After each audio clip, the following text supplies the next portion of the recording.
जागतिक हत्ती दिन आहे, तर या निमित्ताने तुम्ही काय सांगाल की हत्ती कसा आहे?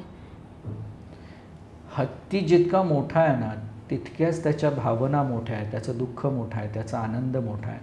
सगळं ते त्याच्या आकारात आहे आणि ते तुम्ही समजून घेतलं पाहिजे. निसर्गामध्ये त्याचं जे स्थान आहे ते इतर प्राण्यांपेक्षा फार वरचं आहे. म्हणजे ज्यावेळी वाघ जंगलात असतो त्यावेळी आपण असं म्हणतो की जंगलातले सगळे प्राणी सुदृढ आहे.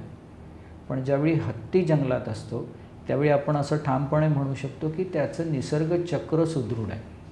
पण माणसाने त्याच्यामध्ये जे इंटरफिअर केलेलं आहे जंगलामध्ये, त्याच्यातनंही कसं बाहेर पडावं याच्यासाठी हत्तीचा असा स्वतःचा स्ट्रगल आहे. आणि तो आम्ही गेले इतकी वर्ष जे काही अभ्यास करतो आहे, काम करतो आहे, त्याच्यावरनं ते लक्षात येतं की त्याचा तो स्ट्रगल माणसामुळे वाढतो आहे.